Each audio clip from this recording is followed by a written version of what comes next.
Hi hello నమస్తే welcome back to my channel. It's me Khammam పిల్ల. ఎలా ఉన్నారు? నేనైతే చాలా బాగున్నాను. ఓకే అండి, ఈరోజు రెసిపీ వచ్చేసి టమాటా నిల్వ పచ్చడి అండి. టమాటా నిల్వ పచ్చడి అంటే 1 year పాటు నిల్వ ఉంటుందన్నమాట. ఇది టమాటాలను ఎండబెట్టి ఊరబెట్టి చేస్తారనమాట. ఇది 1 year కాదండి, మనం ఫ్రిడ్జ్లో పెట్టుకుంటే 2 years కూడా నిల్వ ఉంటుంది. క్యాజువల్గా అయితే 1 year వరకు నిల్వ ఉంటుందండి. ఈ రెసిపీ ఎలా చేయాలో నేను చూపించేస్తాను. వెళ్దాం పదండి. ఫస్ట్గా టమాటాలు నేను వచ్చేసి 5 kgs క్వాంటిటీ తీసుకుంటున్నానండి. 5 kgs టమాటాలు ఫస్ట్ ముందుగా శుభ్రంగా కడుక్కొని దాని మీద ఉన్న తొడిమలు అవి తీసేసుకొని నీట్గా పొడి క్లాత్తో తుడుచుకొని పక్కన ఆరబెట్టుకోవాలండి. ఆరబెట్టుకున్న టమాటాలని ఒక్కొక్క టమాటాల నుంచి 4 to 5 పీసెస్ చొప్పున కట్ చేసుకొని మనం పక్కన పెట్టుకోవాలి. మనం కట్ చేసుకునేటప్పుడు చాకు కానీ ప్లేట్ కానీ మన హ్యాండ్స్ కానీ తడి లేకుండా చూసుకోండి, పొడిగా ఉండేటట్టు. నేను ఒక డబ్బాలో స్టోర్ చేసుకుంటున్నానండి. 5 kgs టమాటాలకి కేజీకి 200 grams చొప్పున మనకు షుగర్ అదే సాల్ట్ పడుతుందండి ఖచ్చితంగా. కాకపోతే ముందుగా ఎక్కువ వేస్తే టమాటా ముక్కలకి ఎక్కువ సాల్ట్ పడుతుందనేసి నేను 750 grams సాల్ట్, అది కూడా కల్లుప్పు అంటారు, రాక్ సాల్ట్ వేస్తున్నాను. ఒక చిటికెడు పసుపు వేస్తున్నానండి. ఇవన్నీ వేసేసి మొత్తాన్ని కలిపేసుకోవాలి. కలిపేసుకొని మనం మూత పెట్టి 3 days ఊరబెట్టుకోవాల్సి ఉంటుందన్నమాట. 3 days ఊరబెట్టుకున్న తర్వాత అంటే మధ్యలో 1 day మనం తీసి తిప్పుకోవచ్చండి, లేదు 3 days అట్లా ఊరబెట్టుకున్నా పర్లేదన్నమాట. నేను 3 days వరుసగా ఊరబెట్టుకున్నాను అనమాట. మీకు చూపిస్తున్నాను చూడండి. 3 days ఊరబెట్టుకున్న తర్వాత పైన లైట్గా అక్కడ పైన వైట్ లాగా కనిపిస్తుంది, బూజులాగా. మీరు దాన్ని చూసి ఫీల్ అవ్వక్కర్లేదు, అది బూజు అని అనుకోవద్దండి, బూజు ఏం కాదు. 3 days మనం పక్కన స్టోరేజ్ చేసినప్పుడు అలానే అవుతుంది. టమాటాలు పాడవడం కాదు, స్మెల్ చాలా బాగా వస్తుందన్నమాట. అలా ఊట వస్తుందండి. ఊట వచ్చిన తర్వాత మన హ్యాండ్స్ కడుక్కొని తుడుచుకొనేసి 3 daysకి ఖచ్చితంగా మనం పెట్టిన డేస్ నుంచి 3 daysకి ఇలా పిండి తీసుకోవాలండి. టమాటాలు తడి లేకుండా గట్టిగా పిండుకొని దాంట్లో వచ్చిన ఊట ఏదైతే ఉంది కదా, వాటర్ అదంతా ఒక సైడ్ పెట్టుకొని మనం ఏదైతే పిండుకున్న టమాటా తొక్కలు ఉన్నాయో చూసారా, దాని వరకే మనం బయట ఒక పొడి క్లాత్ వేసుకొని ఎండలో మనం ఆరబెట్టుకోవాల్సి ఉంటుందన్నమాట. 2-3 days ఎండబెట్టుకోవాలండి. ఎలా ఎండబెట్టుకోవాలి అంటే మనం గుజ్జులాగా ఉంటుంది కదా టమాటా తొక్కలు, అలా లేకుండా టోటల్గా డ్రై అయిపోవాలి. టోటల్గా డ్రై అయిపోతేనే మంచిగా ఉంటుందండి. ఈలోపు మనం ఈ పచ్చడికి కావాల్సినవి ఆవాలండి. 5 కిలోల టమాటాలకి ఆవాలు వచ్చేసి నేను 3 spoons ఆవాలు వేసుకున్నాను, పెద్ద టీ స్పూన్స్. 2 spoons మెంతులు వేసుకున్నాను అనమాట.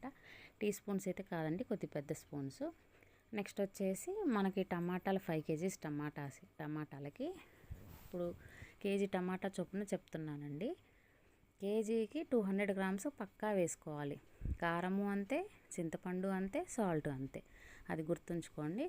చింతపండు అంటే తొక్కలు, పీలికలు, గింజలు అలాంటివి లేకుండా తీసి పక్కన శుభ్రం చేసి పక్కన పెట్టుకోండి.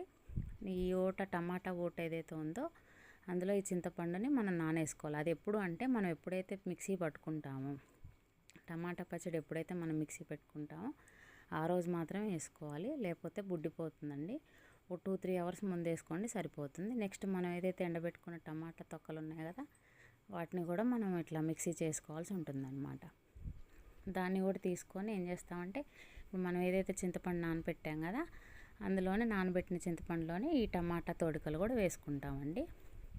నెక్స్ట్ ఆవాలు, మెంతులు మనం మిక్సీ చేసుకొని పెట్టుకున్నాం కదా, ఆ పొడి వేసుకుంటాం అన్నమాట. మొత్తం వేసుకొని మనం మిక్సీ పెట్టుకున్న తొడికలు కూడా వేసేసుకొని, కారం కూడా చెప్పా కదండి ఇందాక, 5 kgsకి కేజీ వచ్చేసి 250 grams వేసుకోవచ్చు, మీ ఇష్టం. 200 అయితే సరిపోతుందండి, ఎక్కువ అవుతుంది. కొంతమంది చింతపండు తక్కువ తినేవాళ్ళు తక్కువ వేసుకోండి. నేను వచ్చేసి 5 kgs క్వాంటిటీ చెప్తున్నా కదా, పక్కా గుర్తుంచుకోండి. 5 kgsకి కేజీ చింతపండు వేసుకోండి, కేజీ ఉప్పు వేసుకోండి, కేజీ కారం వేసుకోండి. కారం తక్కువగా ఉంది అనుకుంటే కొద్దిగా ఎక్కువ వేసుకున్నా పర్లేదు, లేదు 200 క్వాంటిటీ సరిపోతుంది కేజీకి.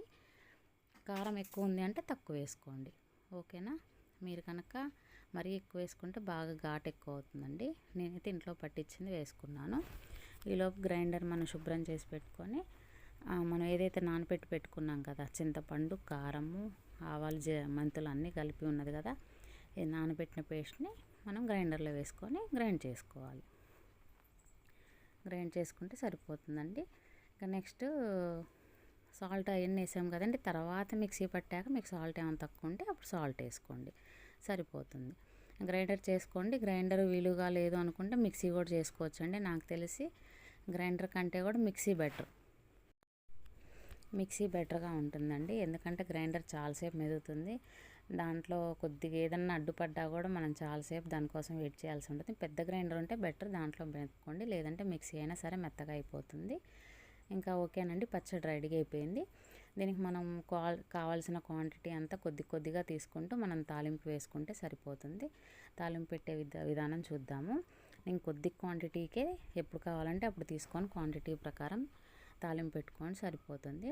ఒక బౌల్ తీసుకొని ఆయిల్ మనం ఎంత క్వాంటిటీ తీసుకున్నాం దానికి సరిపడా ఆయిల్ తీసుకోండి. అందులోనే ఆవాలు, జీలకర్ర, కొద్దిగా పచ్చనిపప్పు కూడా వేసుకోండి. మీకు ఇష్టమైతే వేసుకోండి, లేదు అంటే కొన్ని ఎండుమిరపకాయలు, ఎల్లిపాయలు వేసుకోండి, చాలా టేస్టీగా ఉంటుంది. ఎల్లిపాయలు కూడా వేసుకొని బాగా డీప్ ఫ్రై అయిన తర్వాత కొద్దిగా కరివేపాకు కూడా వేసుకోండి. బాగా మగ్గిపోయిన తర్వాత అండి తాలింపు ఖచ్చితంగా మీరు గుర్తుంచుకోవాల్సిన విషయం ఏంటంటే ఖచ్చితంగా ఇంగువ వేసుకోండి. ఇంగువ వేసుకోవడం వల్ల పచ్చళ్ళకి చాలా వెరీ టేస్ట్ వస్తుందన్నమాట. ఆ టేస్ట్ చాలా ఫ్లేవర్గా చాలా బాగుంటుంది.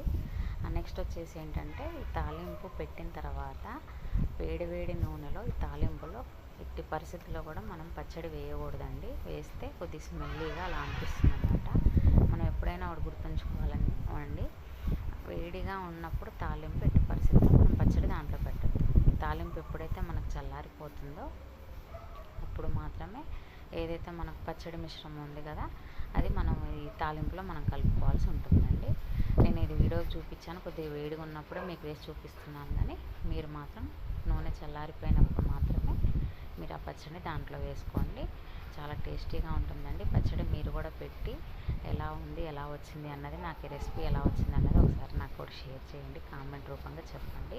ఓకేనా అండి? ఈ వీడియో మీకు నచ్చిందని అనుకుంటున్నాను. వీడియో కనుక మీకు నచ్చినట్టయితే లైక్ చేయండి, షేర్ చేయండి, సబ్స్క్రైబ్ చేయండి ప్లీజ్ అండి.